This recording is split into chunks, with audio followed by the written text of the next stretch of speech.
Okay, class. Um, Good morning. At least it's morning here in Arizona. Um, let's get right to why am I getting that? Already problems with the digitizer. Let me figure out why I can't go into presenter mode. There we go. This week's topic, this week's quality construction task. Let me test my pen to make sure it's working today. Is static analysis. Um, Static analysis is another tool based, another quality construction technique for us. It its importance, well, I'll make its importance clear in a minute, with respect to doing code reviews. Okay, I want you to take a moment and pause video and consider these kinds of thought questions like I normally like you to do. Um, and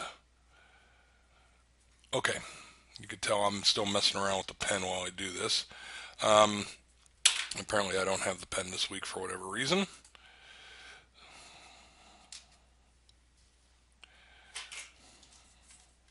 Okay, there we go. So, first, a recent study recommended teams code review 300 to 500 lines of code per hour to achieve a 70 to 90% defect discovery rate. So, defect discovery, what was that process again? Finding a defect, right? Finding a bug. Um, so, the reason why I have this one up here is that 300 to 500 lines of code per hour. If you're doing that, I've seen code reviews that have gone on for 5 hours and have only reviewed 50 lines of code. Why? Because folks are arguing about those curly braces again and things like that. So 300 to 500 lines of code is a pretty significant amount of code to go through in 1 hour in terms of the code review, even for the informal ones. Remember that spectrum we talked about with code reviews. And still trying to do 70 to 90% defect discovery rates. And if you remember the chart I put up um, uh, in the code review notes, that's still in line with the number of defects. Um, Thinking of that, if you would accept that as a benchmark, okay, um, what do you think the upper and lower bounds of an industry code review for the Fagan? Remember, the Fagan were the really formal ones. When you looked at, remember that spectrum chart that looked like that and had different ones? The Fagan style ones were the formal, not formal, inspections over here on that chart. Okay, so and you had that reading, that optional reading to do on Fagan style inspection. So if you had to do a real formal style, remember there was a presenter who was not the author. The author was there, the scribe, the chief moderator, the reviewer. This very formalized, scheduled process. How much, do you think you'd get 300 to 500 lines of code done that way? Um, the answer is obviously probably not. You're probably not going to, even in a good day, even on an upper bound, you're not going to get nearly that much code reviewed in that time frame. So you kind of get, the point is with this formal versus informal type of thing, you kind of get this diminishing returns, meaning if you look at the amount of time invested in a code review and your defect discovery rate, the shape of the curve would roughly be like this. All right. Meaning, your initial investment in time, which is why these informal ones are favored by Agilists, you move fast, you don't take that much time, but you're still getting a good rate of return in terms of the percentage of defects found.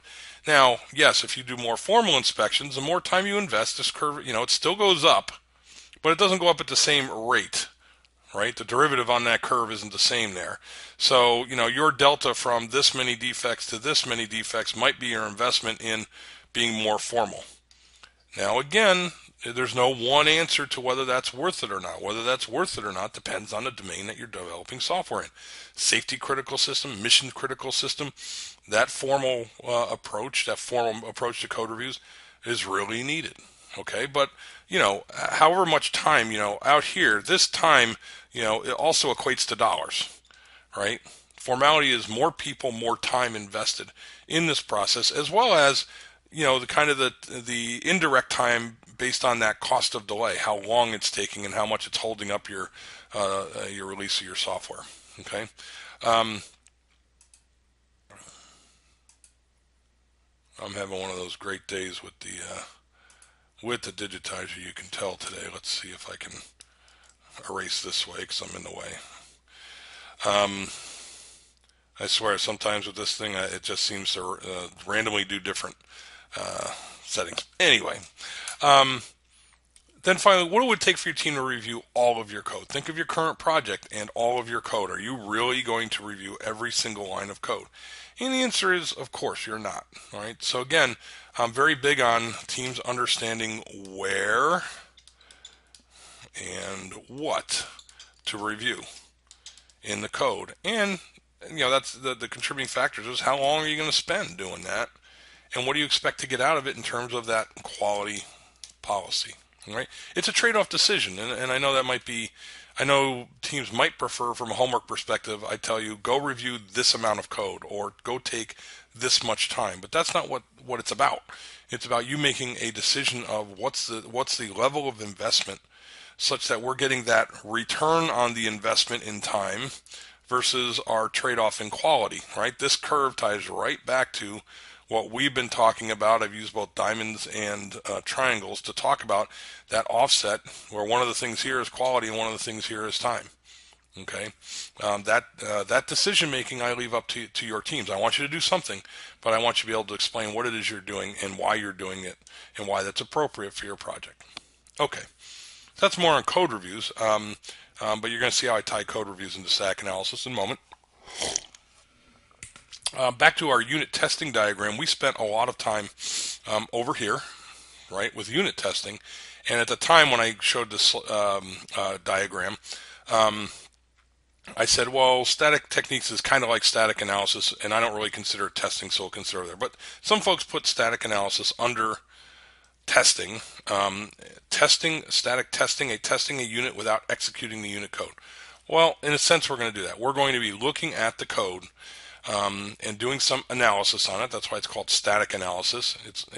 Well, that's the analysis part. The static part is it's not executing the code. It's not running.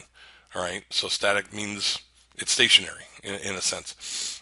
There's different methods for doing that. One is kind of symbolic execution. Symbolic execution is a bit of a almost like a simulation, I'd say. And what you're trying to find with symbolic execution usually is to try and understand what happens with the data in your system, the variables in your system, so that you're not resetting values or inadvertently setting values. You're properly initializing values. So it's checking that state of the program. But that's not going to be covered as part of today's lecture. Mostly what we're going to talk about is anomaly analysis, those irregularities in the code. And that's why I tie it to code reviews, because that's what we're doing with code reviews, trying to find anomalies in the code by human inspection and correct them. Now we're going to look at automated tools to do that. If you notice, I have the yellow box kind of halfway through program proving. I'm going to do a real quick overview of a whole area of software engineering called formal methods. I'll talk about it for about 10-15 minutes, but you could do, and universities have entire courses entirely on formal methods, particularly for systems engineered software. Very important topic, very complex topic, so I'm going to give you the flyby version, and that's why I have that kind of half circle. But we're going to focus mostly on the anomaly analysis part of things. Okay, so static analysis. What's the motivation? Our code reviews are a costly process. All right, this should say code reviews. The formal code reviews of Fagan-style inspections are obviously costly. All right, the number of man hours invested, that cost of delay, all those things I was just talking about. So, particularly from an Agilist perspective, one of the solutions is static analysis. Static analysis really was one of those techniques I know when I was way back as an undergraduate in software engineering. It wasn't talked about that. I mean, it was kind of over in this formal methods part, like it still is. But it wasn't kind of a mainstream technique. But it's actually come more into the mainstream, and the static analysis tools are more popular. And there's really two reasons for that. One is right here. Very effective as an aid to inspections. All right. And from an Agilist perspective, Agilists may not agree with this sentence. A supplement but not a replacement for inspections. Effectively, what static analysis is doing for Agile teams is automating code reviews. All right. But I do agree with this statement that it's not a replacement for it. You still need to do your code reviews. What we're trying to do is to find these anomalies and do these things in an automated way, so that we don't have to waste human time, human resources on finding things that are pretty trivial and can be found by an automated tool. So, we love the argument over the curly braces, right? If something curly brace here or curly brace here, right? Well, whichever way you are in that argument, and who cares? The point is I could write a parser that could find that. If my team said it should be here, I could find a parser that says every time you do it here, and flag that for you. Why do I need a person to go do that? It's costly if I've got to open up an editor. Even if I open up an editor and can review 50 lines of code in half an hour, a half an hour of my time as a developer compared to running a tool that can find this in seconds, all right, and accumulate that over the body of your code base, you're just saving so much time and cost. If you're going to spend human time reviewing, then you should be reviewing the more complex code structures and low-level designs that impact your code more than the triviality, the minutia, if you will, of these kinds of things. Okay, so when I go back here and say, how do I get to 300 to 500 lines of code per hour to do this? Well, I can get here if I do code review plus automated static analysis. Okay, so that's a major motivation. Another motivation, by the way, is that you can, by automating, you get more consistency. You can have a set of code review practices and things to look for in the checklist that we were talking about. But when you have a tool, tools don't exercise subjectivity. The output of your code review may depend on who comes to the code review, right? Whereas the tool is going to give you a consistent interpretation of the rules that you provided, all right? And that's why static analysis tools are rule-based, all right, and extensible, so you can even code your own rules into them, okay? If you have a end-of-line curly brace, you make that a rule, you plug it into this engine, and boom, it'll output every time a curly brace is not on the end of the line. All right.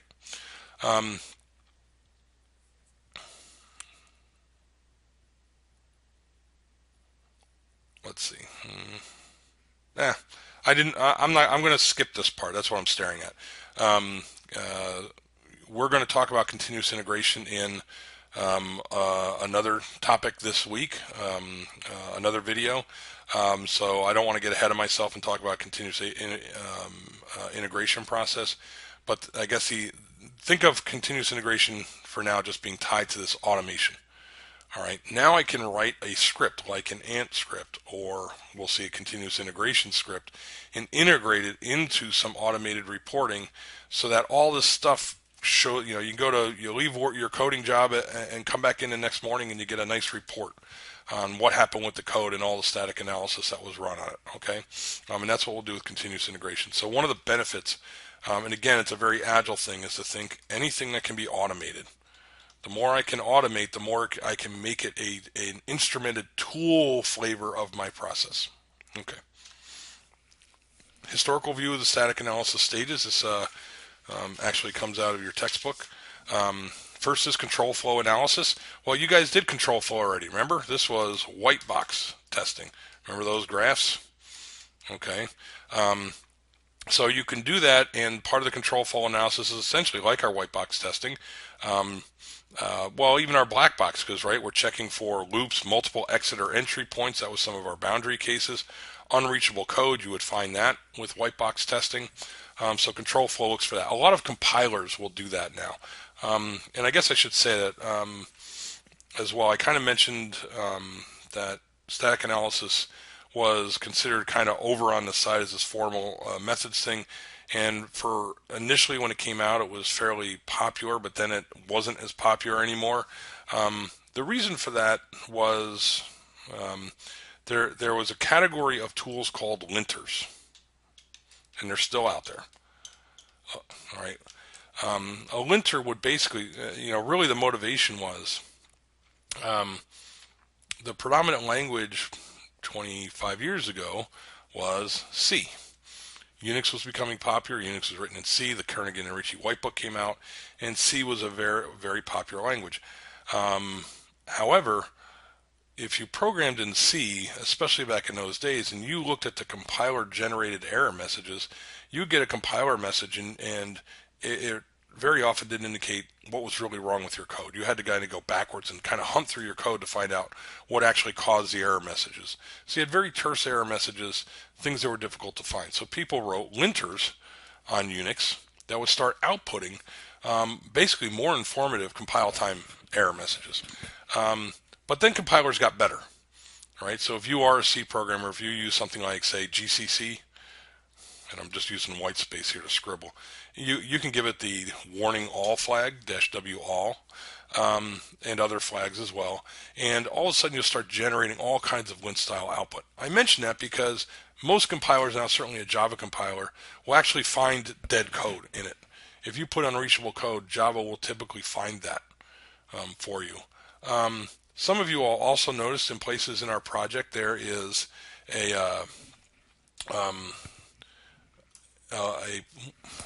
my eraser not working. There is a place.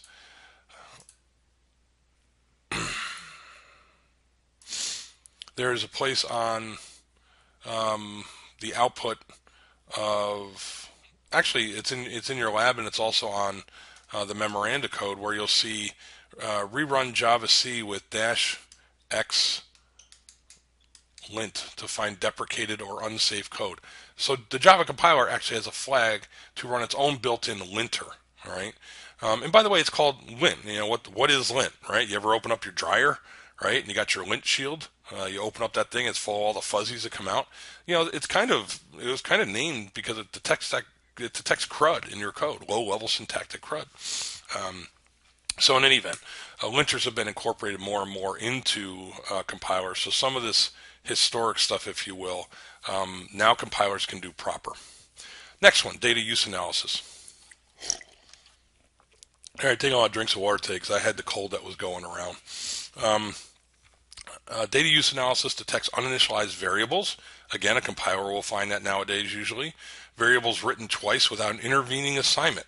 All right, variables declared but never used. This will show up as a warning, for example. In your Eclipse, you'll see a little yellow marker off to the side that'll tell you this variable has been declared but never used. It'll also tell you as an error or as a warning, variables have been never been initialized. Variables written twice without an intervening assignment. So at the top of some function, you have int x, and then you go down below and you go in some block scope, and x is declared again. Maybe it's declared as part of a for loop, right? For int x equals, and it'll tell you that because according to most language rules, there isn't any problem with that. You just have a narrower scope to this x inside here. However, if you then use x in some kind of computation, you as a programmer may have meant the x declared at the function level instead of the loop indicating variable, and you're just careless about it. But the problem is the compiler is not going to tell you about that because it's technically not an error. It's not a syntactic error of the language. Okay, interface analysis. Checks the consistency of routine and procedure declarations and their use. Basically, tries to check places where some routine is called from some other routine before you've got to build the whole system. Again, this when you have a lot of code in the system, sometimes builds would take hours, even days. And so if you had a simple interface error, that could be very problematic. So interface analysis will go through and try and check for that. The second is in a lot of languages now, including Java, but certainly in dynamically typed languages, the interfaces can vary. In fact, in other words, you learned in your languages class that you have your formal and actual parameters, and they got to match up, usually by position, some languages by name, et cetera, et cetera. But more and more languages allow for a varying number of arguments to their calls. And so static analysis tool can go find those places where, well, this is not technically illegal, all these variable arguments that you're passing in, but maybe that's not what you intended to do. So again, it tries to use some rules that embody heuristics. Maybe you did intend to do that, but maybe you didn't because it looks a little strange. That's what the tool is trying to tell you. Information flow analysis identifies the dependencies of output variables, does not detect anomalies itself, but highlights information for code inspection or review. Identifies the dependencies of output variables. What's an output variable? Again, it depends on your language, and again, static analysis is very language dependent, but you should have learned in your languages class, depending on the language, you could have different forms of output variables. So if you're in a language where you manage the memory allocations yourself, you can get a pointer to something, right? CC+, you can pass in an address of some variable, right? And when you pass in that address, then it can be dereferenced and assigned to, right? You're passing in the address so somebody can manipulate your heap storage that way. That is an output variable. In Java, you can do this if you pass in an object reference to something. So maybe I pass in, int1, int2, and then some object that's been new up. But when I do the object, then inside of the method, I can start manipulating the object state, right? I can call methods on it that are within scope, like public methods, any public member variables that are exposed. They shouldn't be, but if they are, can be manipulated directly. And so again, changing the values of output variables, meaning output parameters, or global variables that are in a global scope, but excuse me, but are manipulated inside the method as well. It checks for that, and again, it may be something that you intend to do, but it does violate a purely functional programming paradigm, and therefore a static analysis tool may flag those for you and basically ask you, hey, is this something you really wanted to do? And that's why they flag them for inspection or review. And then finally, and a big one is path analysis. Identify paths through the program and sets out the statements executed in that path. Again, maybe just flagging things for review. But path analysis and data use analysis are particularly important nowadays because dynamic languages have become very important. Dynamic languages or dynamically typed languages, where you can have languages that potentially, an identifier reference can change type. Python, big one is JavaScript. There's a lot of work going on in static analysis for JavaScript from a security standpoint, since JavaScript is such a popular language for the web and mobile devices nowadays. So there's a lot of static analysis trying to understand some of the dynamic binding and dynamic typing that you can do in JavaScript. This is a JavaScript class, so I wouldn't expect you to know that. I'm just showing you as an example of a dynamically typed language. But the point being is you can have some symbolic identifier like X, and X might be bound to a string at one point, an array at another, an int at another. It can change without worrying about the type of X. The type of X can dynamically change. It's dynamically typed. So understanding what X can be bound to and what type it can be bound to at any particular time in a program is fundamental to being able to do this kind of static analysis. You can also modify in a lot of object-oriented languages, and certainly in a language like JavaScript, you can modify the behaviors of an object on the fly, and that will affect the type of path that you're executing. And it can be very difficult to figure out what all those kinds of things are. So what happens is a programmer intends to do some really cute trick via this dynamic typing and this dynamic assignment of functional units to a symbolic identifier. And they may get the way that they want right, but they also don't understand what other ways they've enabled, because those extra ways, so they're programming and trying to find some way of doing something in some sequence, and it works and it's fine and it's very clever. The point is that yes, this works, but what else did they enable? Did they enable a path over here? Did they enable some other way of doing this? Because all these unidentified and not understood paths of execution through the code may be security risks. So static analysis is for dynamically typed languages is a very big deal right now. Okay.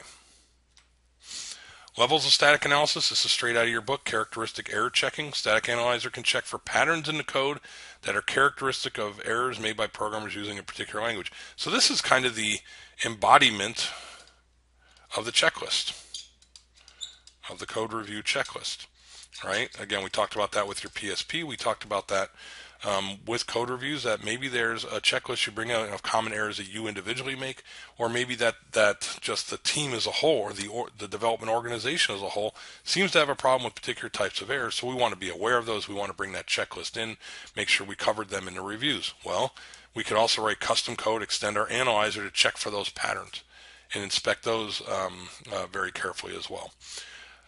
User-defined error checking. Users of a programming language define error patterns, thus extending the types of error that can be detected. This allows specific rules that apply a program to be checked. Again, static analysis, you can customize typically the static analysis to look for things that you know may be problematic. It could be based on your domain of software, could be based on your language, could be based on a third-party library you depend on, could be on project-specific requirements. Could be just dependent on you and the common patterns that you've done before. And then assertion checking. Developers include formal assertions in their program and relationships that must hold. All right, I'm circling formal and relationships here. All right, static analyzer symbolic execution executes code and highlights potential problems. Formal and relationships means here that there is some mathematical specification of a constraint. So hopefully in your languages class, you talked about things like invariance, for example, or pre and post conditions on a method. These are specifications of the state of execution as it should be before and after a functional block of code. It may be relationships that hold between variables. Maybe you have, maybe you have an employee's zip code.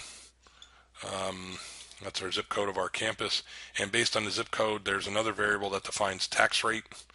And there's a relationship there. When something's a value of one thing, then this needs to be the value of that. In a way, you're linking the state machines of different stateful variables together to show that they actually change state in ways that make sense together. So you're working in this two-dimensional space. And it can be multidimensional. Those are relationships, constraints between things. If you took your database class, maybe you talked about semantic integrity constraints. That's where that comes from. But in any event, assertion checking and static analysis tries to infer whether or not those relationships always hold without actually having to try and execute. I mean, think about testing. Again, unless you test with all the possible values, which we know is computationally intractable in your unit test, then how do you really know that relationship hold? All right. Static analysis tries to do it in a more formal, provable way. Let's talk about. Okay. Let's switch gears a bit and talk about modern static analyzers. What I mean by that is, again, I talked about this kind of age-old notion of static analysis being used as kind of lightweight linters to augment rudimentary compilers many years ago, or being popular for their embodiment of formal methods, formal analysis being done in safety critical systems, all right, mission critical systems. And the kind of mainstream static analysis, I went for a decade without hearing about static analysis.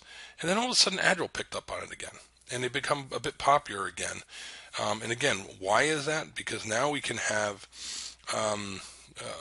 first, some of it is language dependent. The prevalence of JavaScript, for example, has driven a lot of recent static analysis work, like I said. But also the ability to have these lighter weight tools that can be integrated into an automated process and be worked through fast, and as an inexpensive alternative to code reviews. All right, that's one of our major motivations.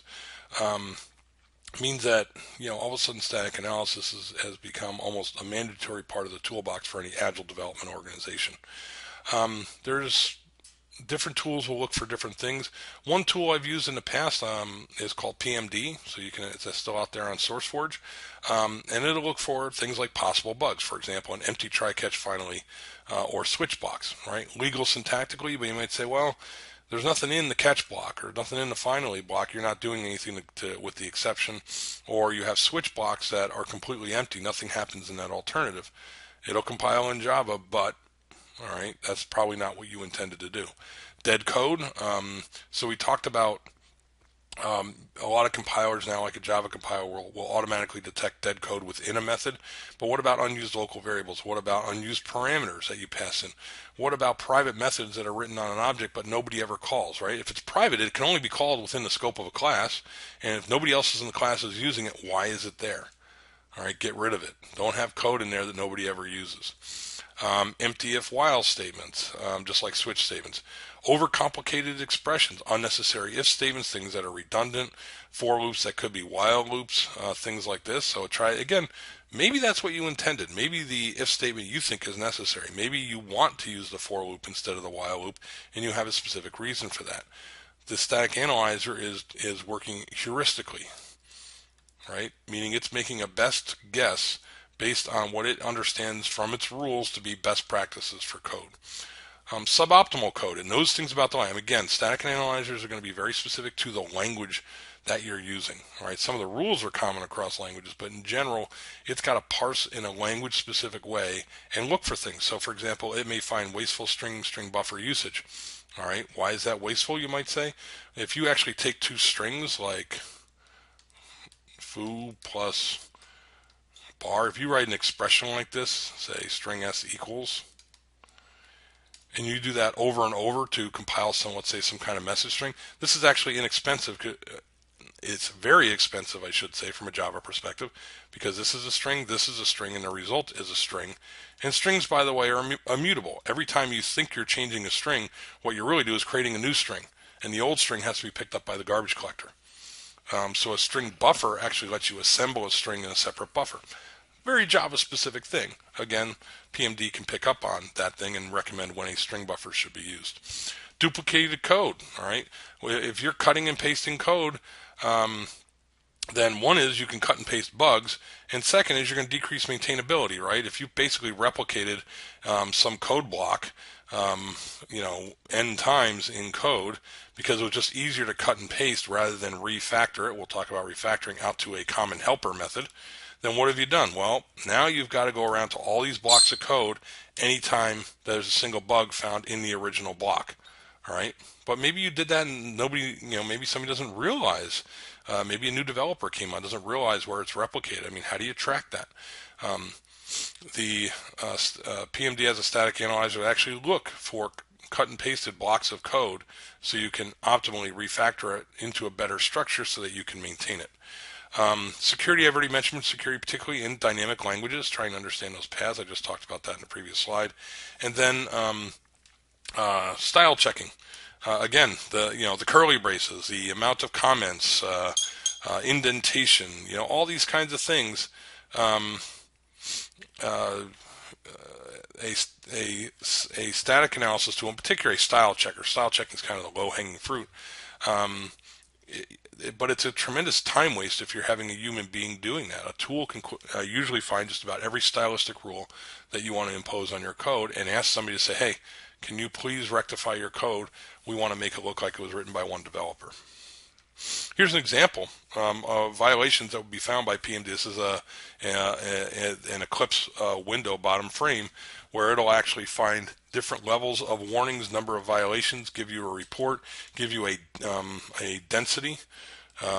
So this right here column, this is violations per something. This is violations per lines of code. So this is 293 roughly out of 1,000 lines of code. So every 1,000 lines of code that are in this package, there's 293 violations. This is violations per method. This is a 29.3% violation rate. Well, and look, there's a number of these triple digits, right? You want your defect rate to be 0.000 something, per 1,000 per kilolines of code, not almost 300 of them. Oh, look at this one, even better. Look at all those, right? So, it's pretty small though. The point being, and part of the reason I show this sample output is because one of the cons of using a static analysis tool is that very often it's very difficult to get them tuned to exactly what you want to look for. In other words, there's an awful number of false positives. that a static analysis tool, that if you kind of use it off the shelf in an untuned way, it can be very frustrating because basically you're going through dozens, if not more, potential defects that a tool like PMD, any static analyzer, thinks is a defect when it really isn't. And you're kind of you got to go look at it, determine, and so forth. And so all of a sudden, instead of saving time, you're actually spending more time um, uh, because of just the volume of things that will report. PMD, I think, has over 700 rules built into it, and again, you can extend it. So you probably really don't have 293 real violations per 1,000 lines of code. It's just reporting so many things and being over aggressive in its heuristics. So very often I got to go into these tools and really tamper them down to what I want my team to look for and to find out. And you'll have to do that too. Here's some examples of different ones. I didn't even update this year. They're mostly around. We're going to, usually in this class, I look at these top three. I think, I don't know if we'll do all three of them this year in the interest of time. But again, these are examples of different ones from last year based on different languages. This is Java. Find bugs is Java. I think it might be extended now. Check style finds Java stuff. PMD I know has been extended to other languages.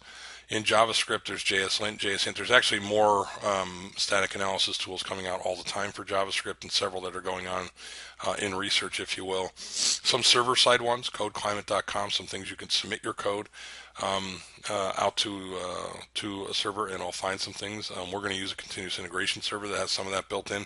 So in any event, there's very language specific, but you can find a source code analyzer, a static analyzer for really any language that you're out there looking at. Okay, so the motivation part one, again, summary. It saves time, therefore it saves money, and allows you to move rapidly. It allows you to automate the process. So in a way, it's been remotivated by the rise in agile methods.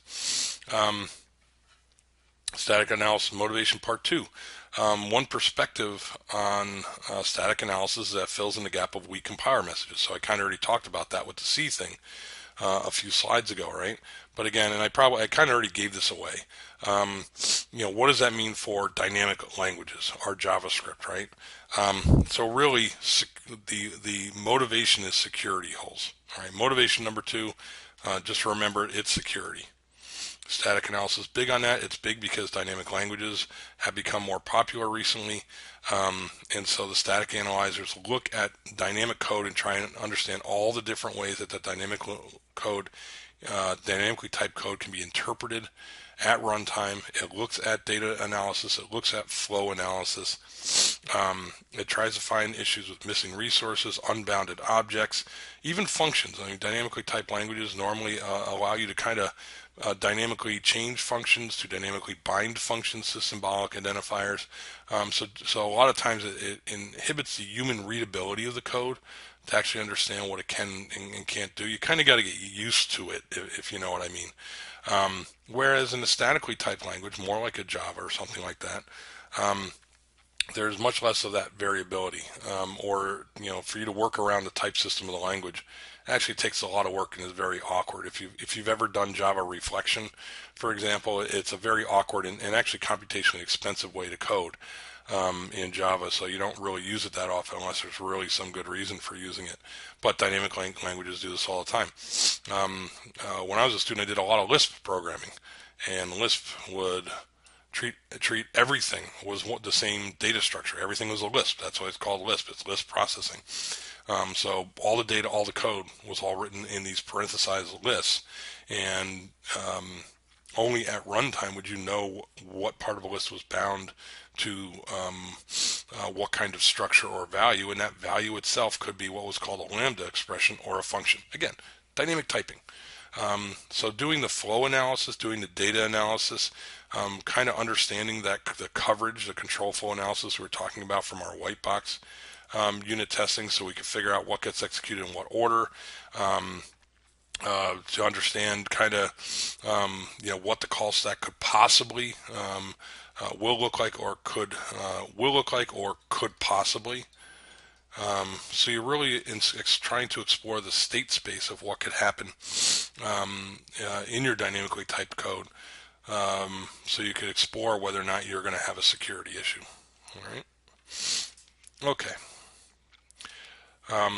The third part, the third motivation, as I said, I want to go back to, and I want to do about 10 minutes on kind of formal analysis and formal. Again, this has historically been where static analysis played a role, and absolutely still does. Formal methods is an entire area of software engineering under extremely active research. The more and more in systems perspective we have life critical systems. I mean, think about software technology and how it pervades society. And I don't just mean, you know, yeah, pervades society. You're taking a course online in the web right now, right? Well, we've had problems, right? Something crashes, something doesn't work. We recover. It's information processing. I got my phone, right? Yeah, my phone doesn't work or there's some crash. I get annoyed. Um, but normally it's not some mission critical thing, right? I'm talking about a system that people rely on for communications, or a military system, a weapon system, or an airplane, or other transportation system like rail systems. You've heard of some accidents recently in that regard. Again, I work in software engineering and healthcare, so there's issues. I've worked with image guided and robotic surgery. You know, you're conducting surgery on somebody, you need a high degree of reliability of code. So therefore, even though it's costly in that chart I was talking about over time to look for that little deltas in for the additional investment in time, for some systems where the cost is that high, the cost could be human life, you go ahead and you spend that expense in time.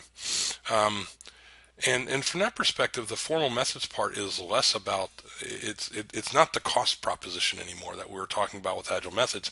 It's really about getting that every little extra benefit that I can get in quality and mission critical defects, things that could bring a system down. You know, remember our faults, failures, and errors. A failure from a mission critical system, again, the cost is too great. Could be human life. So it's worth the investment in all that extra time in order to do that, to achieve that level of quality. Now, um, to do a good level of formal analysis, very often you apply formal methods throughout the life cycle, which means normally you have some formal approach to your requirement specification, you have some formal approach to your design, and then you can have some formal method approach to your implementation and validation. So if you remember the V model of software engineering, in a systems perspective, requirements, design, coding, testing, all these may have some formal specification, formal method approach to them. All right, so we're just talking about it from one perspective today, but normally what I'm trying to say is, the entire project scaffolded in a formal method way. Not that you're just going to all of a sudden try and introduce some measure of formal method along the way. Um, there's some research I'm doing otherwise. I've done some research myself on trying to inject formal methods only at the coding part for static analysis by reverse engineering code. But again, those things are research topics. In general, I would say if you're going to do a formal methods approach to software engineering, you're doing it throughout the life cycle. Okay. Um, Verification and validation for critical systems often involves additional validation processes and analysis than non-critical systems. That's what I was just talking about with the V model. Because of the additional activities involved, validation costs for critical systems are usually significantly higher than for non-critical system. The cost in money, right? But we're trying to save in human life. So in these kinds of systems, verification and validation costs can take up more than half of the total development cost. All the auditing that you need to do, all that verification validation can take so much time. So you may have to make a case that it's worth throughout the life cycle. Make a case to a customer or to a regulator. You put something for mission critical software. We're talking, you probably have the FAA. You probably have the FDA. For software is considered a medical device, so it has to be FDA approved to be an FDA approved medical device. So that would be a regulator. You got to go through a specific FDA inspection process. So you have to do that so you meet some kind of dependability requirement. that dependability case, is what they're called, safety cases nowadays, may require specific verification and validation activities to be carried out. And these things have to produce very tangible bodies of evidence. That's why agile methods are not prevalent here in part, because we're not very big on the whole traceability documentation thing in agile methods, but you actually have to track and record everything and make sure you're tracking that portfolio of evidence for a regulator or auditor to come in and review all this stuff. Okay. So again, I want to just talk about this for a few minutes, and this is about all we'll do in this course. We don't do a lot of formal methods in your particular degree program, given the nature of the focus area, because we're doing more applications on web and mobile and things. But again, very big area of software engineering. If you work at a systems-oriented company, I would expect that you have some exposure to this at some point, if not yet. Okay, formal methods are the ultimate static verification technique. A formal specification, again, formal means we've got some mathematical specification, may be developed and mathematically analyzed, which means we've got a tool like a prover of some kind, or resolver, theorem resolvers they're called, that will help us detect some of our requirements quality attributes, in particular specification errors like something's ambiguous, something is inconsistent with something else. Formal arguments that a program conforms to its mathematical specification may be developed. This may be effective in discovering and programming and design errors. I'm going to show you an example of a few ways this is done in a couple slides. Providing that mathematical specification requires a detailed analysis of the requirements, and that alone is likely to cover errors. So just what this is trying to say is just the approach of producing the mathematical specification from the conversations you have around requirements with human beings, that alone is likely to cover errors, meaning you're probably going to start writing down your theorems in your mathematical notation and uncover some things that could happen. What are some examples? If you're running something that's concurrent, say multi-threaded, multi-process, you can look for race conditions, assumptions that something's going to be done before something else, and sometimes those things can lead to codependencies that leads to a situation called deadlock, where neither process can resolve because one's holding on to a resource and needs a resource from a second process, but that process is holding on to a resource while depending on something from the first process. They each depend on something from each other, so neither one can move forward, and therefore somebody's got to give up a resource to allow things to move forward. And there's algorithms for that, but detecting that in your code can be difficult. Anything concurrent system actually can be very difficult to test for because it's hard to reproduce. It may require notations that cannot be understood by domain experts. So you may be trying to write down your requirements and put them in this mathematical formalism, but you as a trained formal method software engineer know and understand that, but the domain experts don't. Right? So in essence, you may write a correct mathematical specification, but it may be invalid in the sense that it doesn't meet the actual requirements of the domain, but the domain expert can't figure that out. I mean, they're going to look at these, I'll show you some of the notations. They're not going to make any sense. I mean, they're foreign notations that you have to be trained in and understand the mathematical rules of the game, if you will. They can be very expensive to develop and more expensive to show that a program meets it. All right, doing all this scaffolding, going through any significant, we're talking systems engineering, so it's big, and you can have hundreds of pages of mathematical notation and proofs to write and run, and you have to find highly trained people to do it. You have to go over and over it to make sure you've captured the right stuff and that's consistent. And then you've got to, you still have to use that as a basis to generate code. And then you have to show that that code, when it runs, conforms to the specifications that you've provided, all the way down the stack, meaning all the way down to the hardware. Right? When you write code, you have your firmware, you have your operating system, you may have some supporting services on top of the OS, and then you have your application, the things that you're trying to do. All right? You have to show, in a formal method, you got to show all the way up and down the stack that those guarantees can be provided. All right? And again, that may require, that's why a lot of systems have their own custom operating systems and their own custom, maybe even not even an operating system, running directly onto the hardware. Proofs themselves may have errors. Again, you need highly trained people. Things can be, and you need very sophisticated software to interpret these proofs. And those things themselves need to be reviewed. And, without domain experts and perhaps the normal software engineer who's not trained in formal method techniques, it can be hard to pick up if the proof itself has an error. So you write a proof, you run it through a proof checker, it seems to all work, it seems to tell you the right things, you seem to show that the code conforms to it, but in fact the proof originally contained errors that you didn't find. Those errors then propagate onto the executing code, propagate onto the test cases. And through all that, all the work that requires and the potential and the complexity of it to have errors, it may be actually possible to achieve what a formal method is trying to achieve, to do it cheaper using other kinds of verification and validation techniques. So a couple examples real quick of some formal method approaches. The big one, a whole category of stuff is called model checking. Basically it involves creating some kind of a state-based model, say finite state model, of the system and using a special tool called a model checker that checks that model for errors. In this world, basically what happens is you create a mathematical notation of a model of something driven by the requirements. You build that model.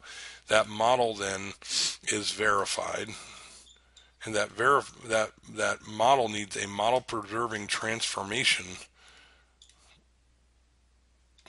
to produce code. All right, this is called model driven architecture, or model driven architecture or development. So sometimes you'll see MDA or MDD out there as acronyms, and it's this process: build the model, run it through a model checker. When it's verified, so its verification step is that model checker. And then when you're done with this process in blue, there's a model preserving transformer that generates the code in the target language. And if each of these individual steps are shown to be valid, then there's some guarantee that the resulting code will execute in a valid way. All right. So a very big area of research. Let's give some examples of some of this kind of stuff. The algebraic language, Z. All right. So I mean, look at this stuff. All right. This stuff is an algebraic notation. Right. So you've all taken algebra, but you're kind of used to the standard algebra probably from your high school math course or your calculus courses. But this is still an algebraic in terms of a set of courses and known rules for substitution and manipulating the symbols in the algebra. So what does the first item say? The first item says domain has names and states. All right. The second says known is a set of names we have birthdays for. Known set of names we have birthdays for, and birthday is a function returning given a date. So this is the specification of a function: input, output. Right? Oh, all of a sudden I kind of have a formal specification of known name, and the name is going to be given into birthday, and I know what the domain of the birthday is, by the way. So I kind of have a more formal specification that I could use for, say, black box testing, right? This language is called Z, by the way. It's spelled Z, but it's pronounced Z. And then I have a state changing behavior over here, add birthday, that talks about change. Delta is for the change part. Whenever a new birthday is added, all right, then I have the old birthday set. I have a new birthday set generated, birthday union. Whatever these are, question marks are parameters to be bound. The name question mark is means it's not already known. It's a new name. All right, and then I have a function, right? The application of this function, and this is in lowercase level because we're talking about specific instance variables, where this is capital to indicate the domain of something, like set theoretic, right? But again, I assume you haven't seen this notation before, and looking on its surface, right? Imagine, and this is a birthday example. Imagine a complex system and specifying out all its names and behaviors this way. It probably look like a whole bunch of foreign language to you. It does to me, that's for sure. But there is, with these kind of algebraic notations, there are specific tools that folks have written. So there's this tool, UPAL, and there's actually a follow-on called Spin. There's also Hugo and Hugo Real Time that use the UPAL kind of syntax, if you will. But this is actually a scripting language that specifies, almost Prolog-like. You guys did the languages class. I think you did Prolog. Set of constraints that mean things, right? In fact, I made a mess. I'm circling these things and, oops, hit the wrong button. And obscuring what it is that it's representing. So here, um, you know what? Let me try a new feature here. As long as I'm messing around with the pen today, let's try the highlighter. So we have a mutex, right? What's a mutex? Mutually exclusive, right? Constraint: two doors are never open at the same time. So I express that as not door 1 open and door 2 open, right? Those are the two doors that I have. Bounded liveness as a property. A door will open within 31 seconds, right? So this implies, A is just a reference to the state of the world. Door opening implies user 1 did that within 31 seconds, door 2, and door 2 within 31 seconds. So it's an and here because it's not, even though we're saying a door, it's an and because we include all the member variables in that proposition, right? Door 1 and door 2 can open, all right? This is this is kind of a for all. This doesn't exist, all right? So this says these can open. A liveness property: whenever a button is pushed, the corresponding door will eventually open. All right, so you wait on the door. As presuming a button's pushed, wait for the door because the door is going to open, right? So, for example, handicap accessible doors, you press the big blue button going into a door. You got to wait a couple seconds. You got to stand there because the motor's got to engage, and eventually it's got to open. And then a constraint on the entire system that there will be no deadlock. So again, syntactically, this is a prologish type language. Notice that it is a declarative language, meaning we don't have lines of code to execute here. We're specifying rules or constraints.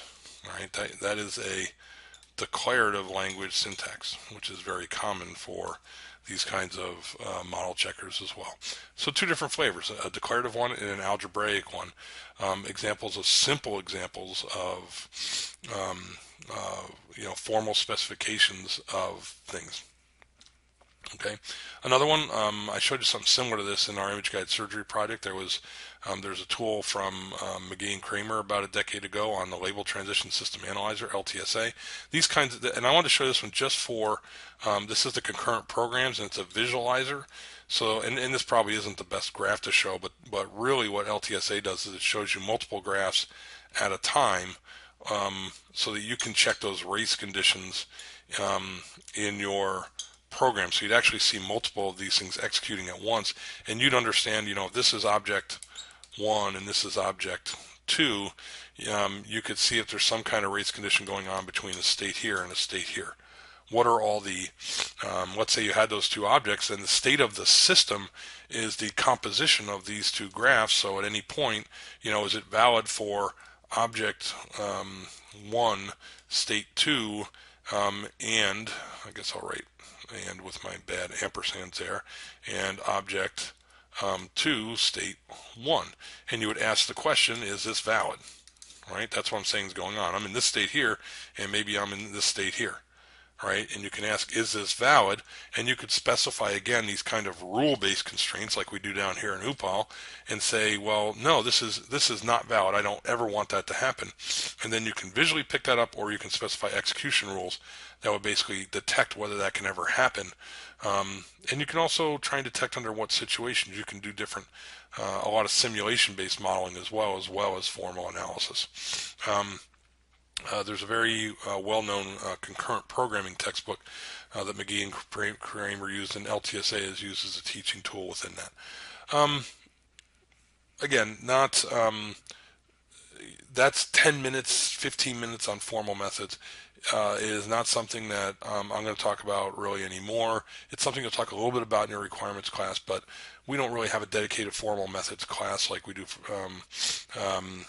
And really, I would encourage you, if you are looking to do systems programming, if you work for, say, a big government contractor of some kind, you work in a medical domain, you work in military systems, something like that, you may want to explore this, and go ahead and email me if you like. I can send you some readings. There's also some good chapters in your textbook as starting points that I'm not really talking about much. In fact, the section, chapter 15 of Somerville's 9th edition, and I think it's chapter 12, if you notice, the static analysis is actually actually in the reliability and safety and dependency kind of chapter. For that reason, it's a historical application in the context of formal methods. So I would encourage you, if you're interested in this stuff or it's relevant to your employment, that you read the whole chapter. And by all means, reach out to me via email if there's more questions, more material you want to find out on that kind of stuff. Whole big area of software engineering. Okay, but let's move forward. I talked about static analysis. Another thing I want to talk about for just 10 minutes is dynamic analysis. So, all the way back up here in the beginning. Probably take me a long time to go all the way back up to the beginning. Oop. We talked about static techniques, right? And the inspection of the code. Well, in a way, dynamic techniques are, we execute the code. So in a way, black box and white box testing are in the category of dynamic testing or dynamic analysis. We're observing what happens when you execute code. Now, black box, we're looking more at the functional outputs of something executing, whereas in white box, we are trying to look through. Basic path testing is kind of really our code coverage type of thing. We're looking at what code's being executed. But dynamic analysis is really when that term's used informally in your kind of daily software engineering, if you will, it really tries to talk about not just testing, but what the non-functional properties is, what's the operational consequences of executing your code. So let's, so this first one, dynamic analysis goal, this first one, does runtime behavior match intended behavior? Well, okay, that is a testing type statement, right? Think about it. When you test something, you're running something because you expected the code to do this, and you're trying to check if it gives it to you. All right.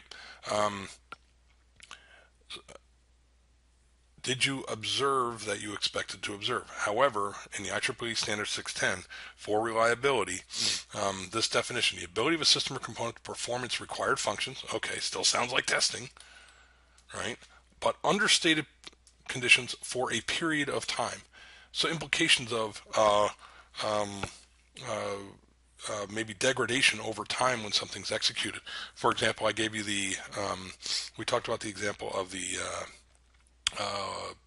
Scud missiles in the first Iraq War and the accumulation error that happened, right? Over a period of time, the system actually became inoperable because of an accumulation rounding error. So it jeopardizes its reliability, its ability to stay. Reliability is very often measured as correct execution over time, change in time. So it's not just a one-shot test, it's a long-running test, if you will. The term robustness, ability to degrade gracefully in the face of adverse scenarios, conditions. All right. What that means is, what it means is when you do have a fault. So we talked about failures, faults, errors. And what graceful degradation says is even in adverse scenarios or conditions, does the system tend to fail, meaning its failure rate goes kind of gracefully down as opposed to off a cliff? All right. So the example I always use in my web development course is, let's say that this, what is on the x-axis here is number of hits to your website. And your requirement is, for robustness, is scalability. Well, you're not very scalable if you can handle up to, let's say, 500 concurrent hits on a website, but when you get to that 501st, all of a sudden everybody dies, right? No requests are handled at all, right? That's different than where you're executing fine, but as you get more load on the system, you start to see a degradation in the response time performance because of the load on the system. But people are still getting served; they're just getting served slower. All right, you're not meeting your requirements anymore, but at least you're gracefully degrading. This, by the way, is something called the slash dot effect, which was observed for the last decade as, as soon as something became popular on Slashdot, all of a sudden people would be following the links to go to this website on this brand new thing, but that brand new thing would get overwhelmed and all of a sudden couldn't respond to web traffic. So that's called the Slashdot effect. In any event, the ability to have a scalable negative test on things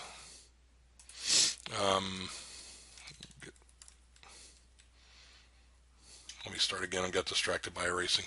Um,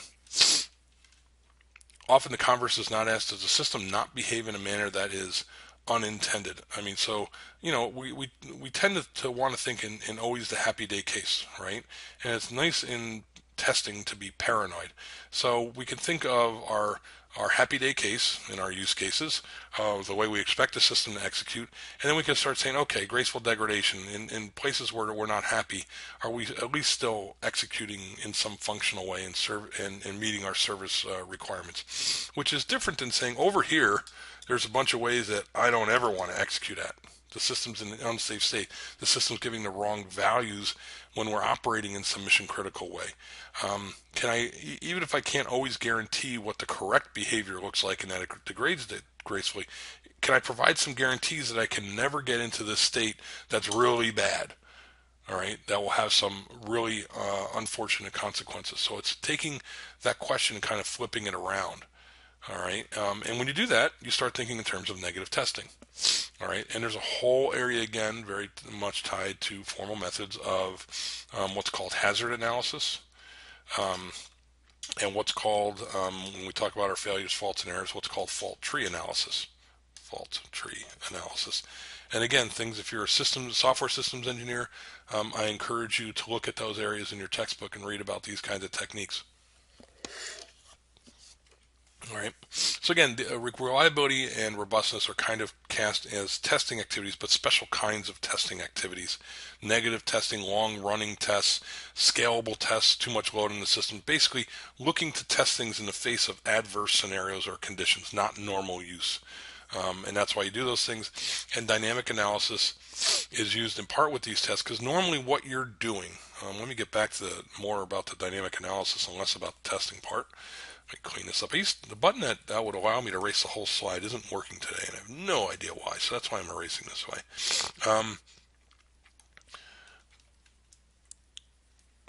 Okay. Um, the the reason why this is under dynamic analysis, what's dynamic analysis exactly? Dynamic analysis is observing state of the operational environment, meaning the computer or computers, depending on what your computational environment is, at runtime under test. So what that means is if I'm doing that scalability test, right, where I'm sending too much website traffic, I'm looking at, for example, what's the percentage busy on the CPU? Well, how much memory is being consumed, right? Even, on Windows or Mac, if you're just working on a desktop computer or laptop, right, you have a little runtime analyzer built into your system. You ever go look at the activity monitor? The activity monitor will tell you on your laptop, what processes, or do Unix top at the command line. It'll tell you what processes are consuming the most resources, how overall system resources, how are they utilized. So you can start understanding how the program behaves in the context of other programs from the operating system point of view. So it's not just testing it under, say, 501 concurrent users and seeing what happens. It's also looking at how the system use of its resources works as you're operating under that load or in a negative situation. Or in, again, whatever defines the adverse scenario or condition. So very often it's not just looking at the output, it's looking at actually watching what's happening in the operating environment, the system, the processes itself. So it's not even looking at what happens in the code, it's looking at what happens. Very often this is referred to as profiling, system or program or process profiling. So you're taking a profile of something as it executes to understand its resource consumption. Again, how many processes, how many threads, how much memory is being used, how many file handles are open, how much network traffic is it generating. Very often also used in security, by the way. But you're looking at these kinds of things to understand how the system operates under adverse conditions so that you can guarantee some kind of graceful degradation or other kinds of visible failures don't eventually happen. All right. So a big question with this kind of testing, because it's not our normal just functional, run it and see if I'm generating the right outputs kind of test, is who does it and when do they do it? And there's kind of this famous quote that Donald Knuth made. That Knuth or Dijkstra, one of them said, very famous computer science said, don't worry about optimizing your system until you've already got something functionally working, basically. Optimization is a task to defer. I don't know that I believe that, because if you wait for that, and you may have already made architectural and design decisions that can't be changed easily to meet your non-functional requirements or your reliability and robustness requirements. So you might read out there who does this testing and when, and a lot of folks will punt this kind of testing until the end of the life cycle. I don't agree with that. I think it's also something where the earlier you can start doing your reliability and robustness testing, the better, so that you again are designing that in as the system goes. All right, and you have to decide how much is the development group going to do. I mean, how much of a load test are you going to run? That's a scalability test called a load test. Are you going to run? How much security testing are you going to do initially versus punting it down road to QA and test? These are questions for your development organization. Other goals of dynamic analysis. Goal number 2 are non-functional requirements met. So we just talked about reliability and robustness. I already talked about scalability. In fact, performance might be things like, how fast of a response time on the web server versus scalability. How many concurrent hits can I have? And a lot of times these are not the same. Some people call them the same, but in fact they are trade-offs of each other. And again, I also mentioned security and safety. Definitely something that's looked at more and more. So dynamic analysis, observing the state of the system as a whole, can be very important from a security testing perspective, to understand whether or not an individual application or process is doing something outside the boundaries of system-wide parameters on resource consumption or types of resources that it's even using, because every time you use a resource, like say open up a socket connection in a network sense, that's a security risk, and that's a system level decision. And applications have to be allowed for it from the system perspective, not make that decision on their own. Well, I think I've already talked about, so this is just in detail of something like the trade-off of performance and scalability as an example, but I think I've already talked about that, this example already. But again, you may have requirements to say something like the website must respond to the user within 7 seconds, but also a scalability requirement says handle a peak load of 3,000 sessions. How do these things trade off? Excuse me. And if you start getting above 3,000 sessions, then how are you going to gracefully degrade? If your performance measure here is response time and this is concurrent sessions, then again, when you get above the if this is 3,000 here, when I get out here, I got to be below 7 seconds. Well, I should be able to still respond, or perhaps I should have written it this way. My response time may go up, but it should go up in excuse me. A gracefully degrading way. I no longer met my requirement, but I didn't just go from 7 seconds to 100 seconds or something like that. Okay, I think I've talked about that scenario plenty. And again, the third one is do the internal elements in the runtime environment interact and behave in a manner consistent with the design goals of the system? In other words, can you also anticipate problems in a white box sense, if you will? Can the developer, even before they get to QA and test constraints, can they understand whether the system is acting in a way that they expect? When you're coding, you should be thinking about how the code's going to operate at runtime. And very often we don't. And I don't just mean operate in terms of functionally what it's going to produce, but how many objects am I creating? How much memory am I using? What's the footprint of the code? Specifically if I'm doing, say, an embedded system.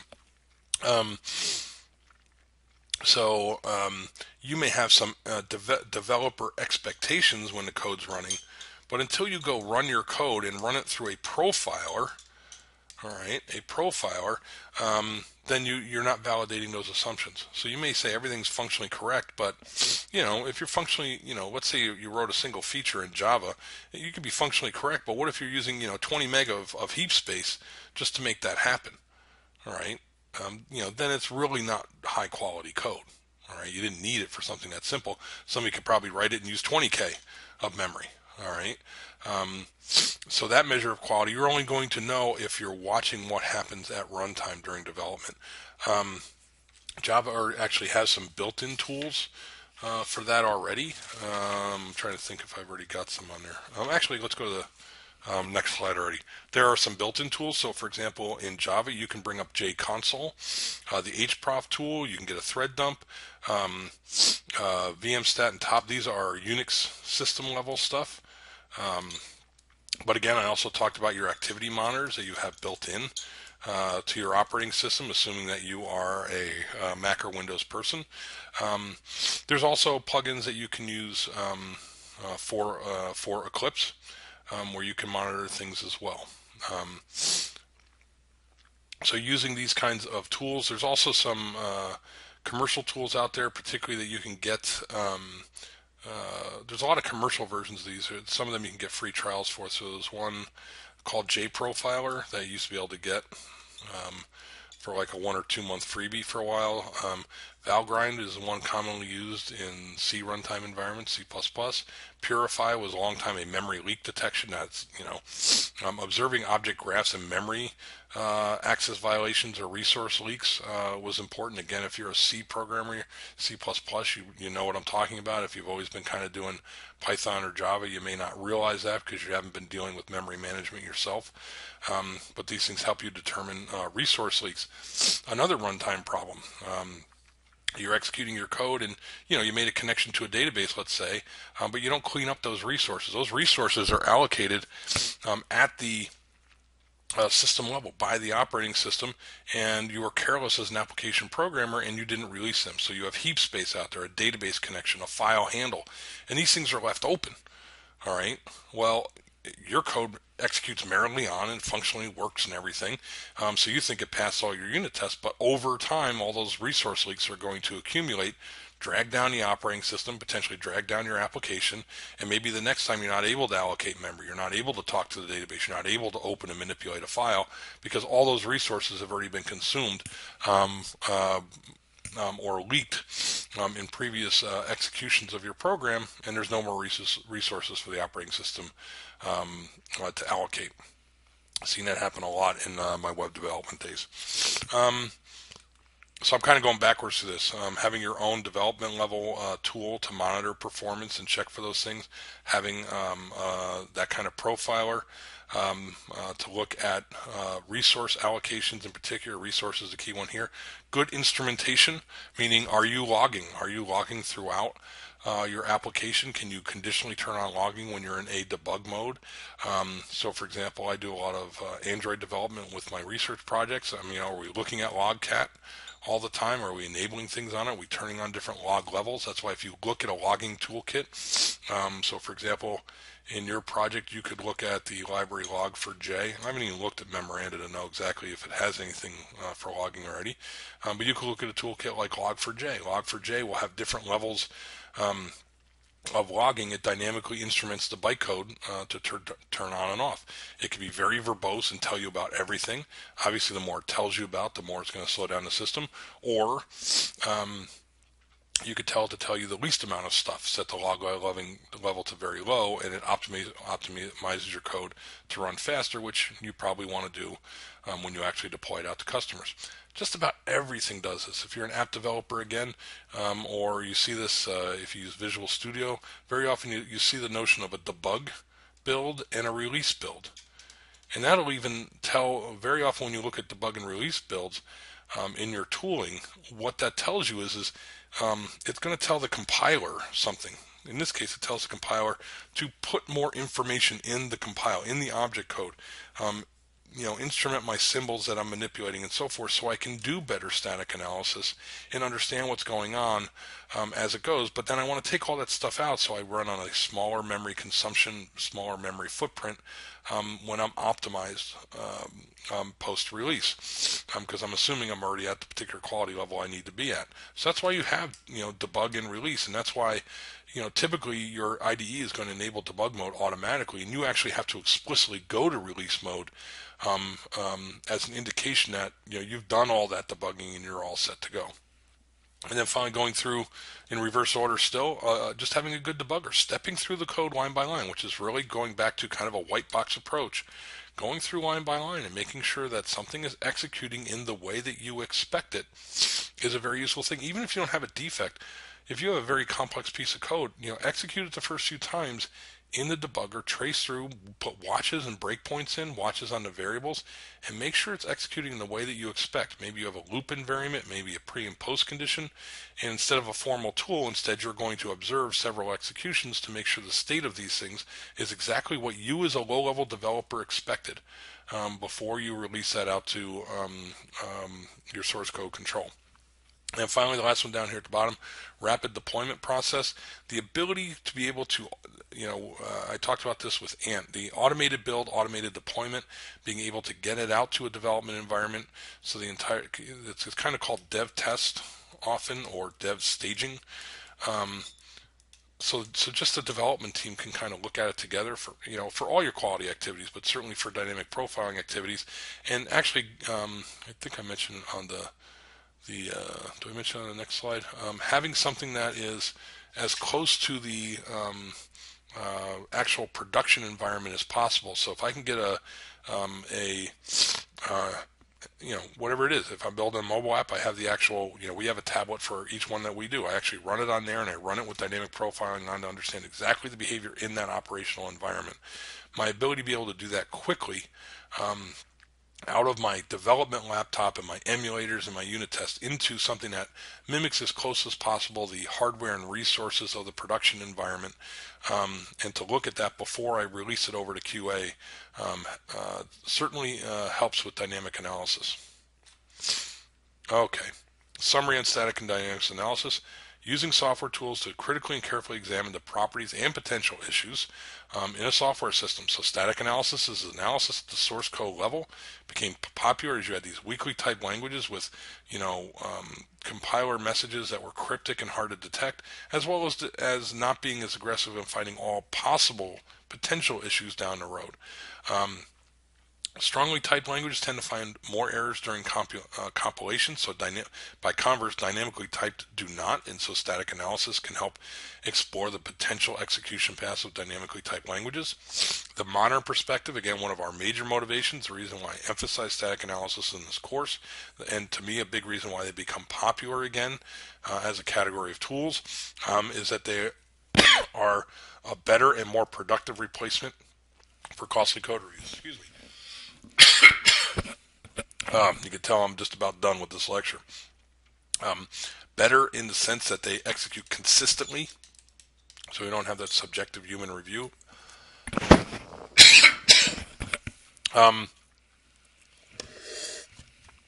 more productive. Again, that's the dollars. It's going to find them faster. You're not going to use costly human resources. Dynamic analysis, analyzing the runtime behaviors of an executable element, object component, subsystem, or something at runtime. Does the runtime behavior match intended or expected behavior of the developers? Are non-functional requirements, performance, scalability, security, are those things met? Do the internal elements in the runtime environment interact and behave in a manner consistent with the design goals of the system? So that's our counterpart to our white box analysis.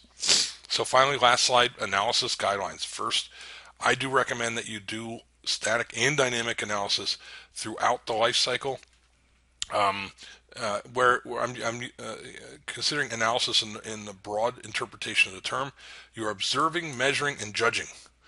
All right, and you should be doing it all the time throughout the life cycle, even starting with requirements. But in particular, we're talking about construction, which means you should always be running your static analysis tools, and you should really be running your dynamic analysis tools probably much more frequently than is commonly recommended. I recommend that it's part of your quality policy that you make sure, particularly for critical complex code that might consume a lot of resources, or use hard resources like the file system, like databases or something like that, that you conduct your dynamic analysis, you profile that code. Know what you're looking for. All right, have a goal in mind, and maybe it's expressed as part of your sprinkle. Maybe not. Maybe it's just part of your, really, I should have here, quality policy. All right, have a goal in mind. what static analysis rules are you going to actually look at, right? They can find a lot of things, so you need to configure what it is you're specifically looking for. Stylistic errors, more complex errors, particular types of errors based on what your team's doing or what their particular habits are. Same thing with dynamic analysis. There was more than one kind of analysis I talked about there. What one do you specifically need to do? What is your intent? What is your goal? What are you trying to achieve? Because otherwise, you can just run the tools and keep running. Always probably dig up some other thing it'll tell you to go look at. You kind of need to know how to reduce the time wasted on false positives in order to get the benefits of saving time and being more productive. Um, benchmark often and track your results. This goes for both static and dynamic analysis. Very often, these practices are useful across an organization in a consistent way because you can track the internal quality of your code over time, and you hope to see it going up as you do more static and dynamic analysis, meaning you should start seeing less and less violations of your static analysis rules if they're used throughout your organization as a common set of rules. And same thing, dynamic analysis, particularly over the lifetime of a project, you should see the performance and non-functional requirements get better and better throughout a project as well. So benchmark means establishing those known points, those known goals, comparing to them, and then elevating your base benchline or benchmarks or baseline as you move through the project. In other words, you always want to set some target of getting, delta better each and every sprint if you can. Big one. Automate, automate, automate. Static analysis, again, our big benefit today, can be viewed as a substitute or augmentation of time-consuming code reviews. The big dollar sign, the big time. All right. I really don't want to find less defects, but I want to spend the human mind looking for things that it's better at than machines are. All right, high-level design constructs and the like, mentoring and so forth, not on the low-level administrivia of curly braces and things like that. All right, and then we talked about, and again, it won't really apply for us, but to keep it in mind, its use in safety, critical, or secure situations. Mission critical domains require a level of assurance of things, a higher degree of provable reliability and robustness of a system. Because there's just simply too much at stake. Okay, so that's static and dynamic analysis. As you can tell, I'm pretty much done in terms of my voice. So I apologize. Hopefully those costs don't are too bad on the microphone. And I'll talk to you next time.